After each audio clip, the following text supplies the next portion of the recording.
Місцеві новини на Радіо Респект. Вітаю! У студії новин на Радіо Респект працює Віктор Терещук. У Рівному та Києві на великому хабарі викрили двох високопосадовців Служби безпеки України. Затримано заступників начальника управлінь СБУ Рівненської та Київської областей, а також цивільного посередника. За даними слідства, вони вимагали від підприємця понад $600 000. За цю суму вони обіцяли вирішити питання з кримінальним провадженням, а саме підставити інших людей замість реальних винних та не перешкоджати видобутку бурштину на Рівненщині. Фігурантів затримали під час передачі частини грошей, а це понад $270 000. Правоохоронці вже провели обшуки у робочих кабінетах та у помешканнях затриманих. Наразі вирішується питання про оголошення їм про підозру та обрання запобіжних заходів.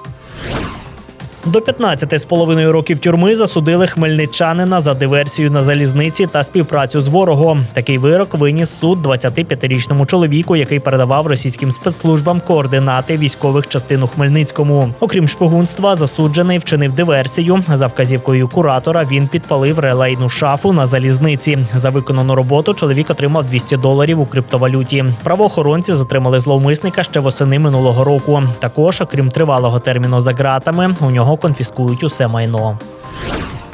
У Костополі поліцейські затримали торговця канабісом. 28-річного місцевого жителя викрили під час чергової спроби продати наркотики. Правоохоронці задокументували 2 факти збуту товару, а під час обшуку вдома у чоловіка знайшли готові згортки з коноплями, насінням та ще 30 висаджених рослин. Наразі триває слідство. Суд обрав затриманому запобіжний захід тримання під вартою. Проте чоловік вніс заставу та вийшов на волю. За скоєне йому загрожує до 10 років позбавлення волі.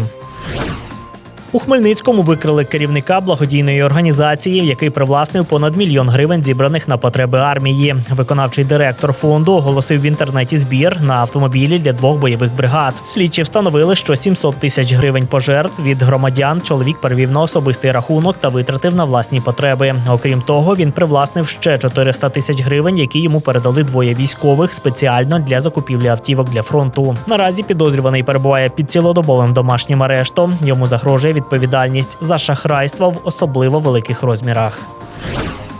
У Рівному пропонують заборонити рух електросамокатів та електробайків у парку Лебединка. Відповідна петиція з'явилася на сайті міської ради. Автор звернення зазначає, що парк перетворився на швидкісний хаб для служб доставки, що часто призводить до травмування пішоходів. Аби навести лад у зоні відпочинку, рівняни просять встановити камери відеоспостереження та заборонні знаки, а також долучити до патрулювання муніципальну варту та велопатруль. Для кур'єрів пропонують альтернативу заїжджати до закладів харчування сусідніми вулицями в обхід паркової алеї. Наразі петиція зібрала чверть необхідних голосів. Підтримати ініціативу можна протягом наступних 40 днів.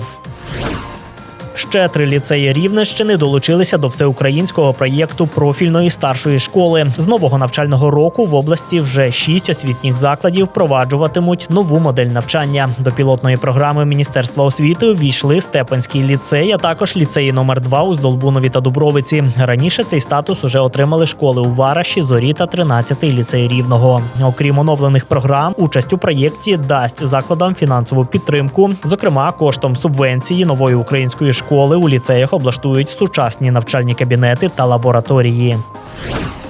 Радіаційний фон на Хмельницькій атомній електростанції у межах норми. За повідомленням інформаційного центру ХАЕС, показники на проммайданчику та в 30-кілометровій зоні спостереження відповідають нормальній експлуатації енергоблоків та не перевищують природного фону. Це всі новини на цю мить. У студії Радіо Респект для вас працював Віктор Терещук. Не перемикайте, залишайтеся разом з нами. Пам'ятайте, ви на правильній хвилі.